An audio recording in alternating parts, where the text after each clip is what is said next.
വയനാട് പുൽപ്പള്ളിയിൽ ഇറങ്ങിയ കടുവയെ ലൊക്കേറ്റ് ചെയ്തിരിക്കുന്നു എന്ന വാർത്തയിലേക്കാണ് നമ്മൾ പോകുന്നത്. ആടിക്കൊല്ലി സമീപം വെള്ളക്കെട്ട് മേഖലയിൽ കടുവയെ കണ്ടെത്തിയിരിക്കുന്നു. മയക്കുവെടി വയ്ക്കാനുള്ള നീക്കത്തിലാണ് വനംവകുപ്പ്. പേടിച്ചു പോയില്ലല്ലോ, പേടിക്കണ്ട, പേടി മാറാൻ വേണ്ടിയാണ്. ദീപക് മോഹൻ നമുക്കൊപ്പം ചേരുന്നുണ്ട്. ദീപക്, അങ്ങനെ കടുവയെ ലൊക്കേറ്റ് ചെയ്തിരിക്കുന്നു എന്നാണ് മനസ്സിലാക്കാൻ സാധിക്കുന്നത്. നമ്മൾ നിന്ന സ്ഥലത്തിന് തൊട്ടടുത്താണോ? നമ്മൾ കടുവയുടെ അടുത്തേക്ക് പോയാൽ കടുവ പോവും, പക്ഷേ വനംവകുപ്പ് കൃത്യമായി ലൊക്കേറ്റ് ചെയ്തിട്ടുണ്ടോ? അരുൺകുമാർ, ഇപ്പോൾ ദൃശ്യങ്ങൾ കാണാമെന്നാണ് ഞാൻ കരുതുന്നത്. ഈ നേരത്തെ, അതായത് ഇന്ന് രാവിലെ നമ്മൾ കടുവയുടെ ദൃശ്യങ്ങൾ, കടുവ ആക്രമിച്ച ആടിൻ്റെ ആ വീടിന് സമീപത്ത് നിന്ന് ഏകദേശം 1 കിലോമീറ്റർ മാറിയാണ് ഈ വെള്ളക്കെട്ട് എന്ന് പറയുന്ന സ്ഥലത്ത് ഇപ്പോൾ കടുവയുടെ സാന്നിധ്യമുണ്ടെന്ന് വനംവകുപ്പ് സ്ഥിരീകരിച്ചിട്ടുള്ളത്. ആ ഭാഗത്തേക്ക് ഇപ്പോൾ വനംവകുപ്പിൻ്റെ മയക്കുവെടി സംഘം ഈ മേഖലയിലേക്ക് ഇപ്പോൾ കടുവയെ മയക്കുവെടി വയ്ക്കാനായി പോയിക്കൊണ്ടിരിക്കുകയാണ്. ഒരു പ്രദേശവാസി നേരത്തെ കടുവയെ കണ്ടിരുന്നു. അദ്ദേഹം വിളിച്ചറിയിച്ചതിനെ തുടർന്ന് വനംവകുപ്പ് ഇപ്പോൾ സ്ഥലത്തെത്തി. നമുക്ക് ദൃശ്യങ്ങളിൽ കാണാം. ഈ സമീപത്തെ കവുങ്ങിൻ തോട്ടത്തിലേക്കാണ് ഈ വനംവകുപ്പ് ജീവനക്കാർ ഇപ്പോൾ പോകുന്നത്.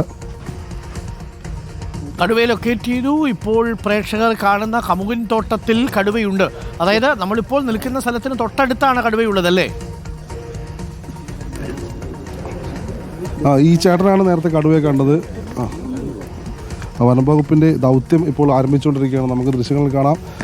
ഈ നേരത്തെ ഈ കടുവയെ കണ്ട പ്രദേശവാസിയെയും കൂട്ടി വനംവകുപ്പ് ജീവനക്കാർ ഈ സമീപത്തെ കമുകിൻ തോട്ടത്തിലേക്ക് പോവുകയാണ്. അവിടെ ഒരു സ്ഥലത്ത് വെച്ച് കടുവയെ അദ്ദേഹം കണ്ടിരുന്നു. അദ്ദേഹമാണ് വനംവകുപ്പ് ജീവനക്കാരെ വിളിച്ച് വിവരം അറിയിച്ചത്. ഈ തൂപ്ര അംഗൻവാടിക്ക് സമീപം ഇന്നലെ രാത്രിയോടുകൂടി ആടിനെ കടുവ കൊന്നിരുന്നു. അവിടെ നിന്ന് ഏകദേശം എയർ ഡിസ്റ്റൻസ് ഏകദേശം 1 കിലോമീറ്റർ മാത്രം ദൂരമുള്ള ഈ വെള്ളക്കെട്ട് ആടിക്കൊല്ലി എന്ന് പറയുന്ന ഈ സമീപ പ്രദേശത്താണ് കടുവയുടെ സാന്നിധ്യം വീണ്ടും വനംവകുപ്പ് ലൊക്കേറ്റ് ചെയ്തിരിക്കുന്നത്. ആ ഭാഗത്തേക്ക് ഇപ്പോൾ കടുവയെ മയക്കുവെടി വെക്കാനായി ഇപ്പോൾ അവർ പോകുന്ന ദൃശ്യമാണ്. ഇപ്പോൾ നമുക്ക് പ്രദേശവാസിയുടെ, അതായത് കടുവയെ കണ്ട ആളുടെ ഒരു പ്രതികരണം എടുക്കാം. ചേട്ടാ, എപ്പോഴാണ് കണ്ടത്? എവിടുന്നാണ് കണ്ടത്? അരമണിക്കൂറായിട്ടുണ്ടാവുള്ളൂ. ഈ സൈഡിൽ കൂടെയാണ് പോയത്. ഞങ്ങളിവിടെ പുല്ലേരിയായിരുന്നു, അപ്പോൾ ഇങ്ങോട്ട് ഇറങ്ങിപ്പോയി. ഒരു മീഡിയം കടിയുള്ളൂ, അധികം വലിപ്പമില്ല. സ്ലോവിലാണ് നടന്നു പോകുന്നത്. ഈ താഴത്തെട്ടാണ്, കൊല്ലിയിലേക്കാണ്.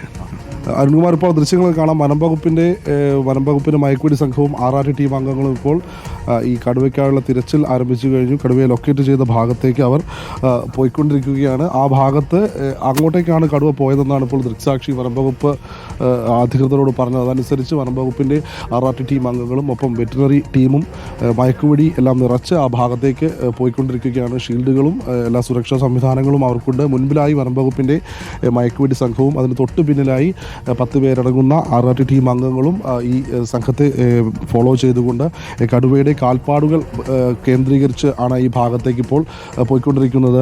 അരുൺ, എനിക്കൊന്നും അവിടെ RRT സംഘങ്ങളും ഒപ്പം തന്നെ വനംവകുപ്പ് ഉദ്യോഗസ്ഥരും മാത്രമാണ് ഇപ്പോൾ കടുവയെ തിരയാൻ അങ്ങോട്ട് പോയിരിക്കുന്നത്. തൊട്ടടുത്ത് ലൊക്കേറ്റ് ചെയ്തിട്ടുണ്ട്. അധിക ദൂരം പോകാനിടയില്ലെന്ന് തോന്നുന്നു അല്ലേ? അതായത് അരുൺ, ഈ പ്രദേശത്തിന് തൊട്ടടുത്ത ഭാഗം എന്ന് പറയുന്നത് കുറിച്ചാട് വനമേഖലയാണ്. കുറിച്ചാട് വനമേഖലയോട് ചുറ്റപ്പെട്ട് കിടക്കുന്ന ഈ പ്രദേശത്തിന് തൊട്ടടുത്ത സ്ഥലത്താണ് കടുവയുടെ സാന്നിധ്യം ഇപ്പോൾ കണ്ടെത്തിയിരിക്കുന്നത്. ഈ അരമണിക്കൂർ മുൻപ് അദ്ദേഹം കണ്ടു എന്നാണ് പറയുന്നതെങ്കിൽ പോലും ഈ കടുവയൊക്കെ സംബന്ധിച്ച് മനുഷ്യരുടെ ഒരു സാന്നിധ്യം പെട്ടെന്ന് മനസ്സിലാക്കി കഴിഞ്ഞാൽ കടുവ അവിടുന്ന് പെട്ടെന്ന് തന്നെ മറ്റൊരിടത്തേക്ക് മാറിപ്പോകാറാണ് പതിവ്. അതുകൊണ്ട് തന്നെ ഒരിക്കലും മനുഷ്യർക്ക് പെട്ടെന്ന് എളുപ്പത്തിൽ കടുവയെ കാണുന്നത് വളരെ കുറവാണ്. ഔചാരികമായി ഇങ്ങനെയൊക്കെ യാദൃശ്ചികമായി വന്ന് പെടുന്ന കടുവയൊക്കെ ഇടയ്ക്ക് മനുഷ്യർ കാണാറുണ്ടെങ്കിലും കടുവ നമ്മളെ കണ്ടു കഴിഞ്ഞാൽ അവിടെ നിന്ന് പെട്ടെന്ന് തന്നെ വഴിമാറി വേറൊരു ഭാഗത്തേക്ക് പോകാറാണ് പതിവ്. അതനുസരിച്ച് അരമണിക്കൂർ മുൻപ് കണ്ടതെന്ന് ഈ പ്രദേശവാസി പറയുകയാണെങ്കിൽ ഇപ്പോൾ ഈ കടുവ ഇവിടുന്ന് ഏകദേശം കിലോമീറ്ററുകൾ മാറി മറ്റൊരിടത്തേക്ക് മാറിപ്പോകാനുള്ള സാധ്യതയും തള്ളിക്കളയാൻ കഴിയില്ല. ഏതായാലും വനംവകുപ്പിൻ്റെ വെറ്റിനറി ടീം അംഗങ്ങളും വനംവകുപ്പിൻ്റെ RRT ടീം അംഗങ്ങളുണ്ട്, മയക്കുവെടി സംഘമുണ്ട്.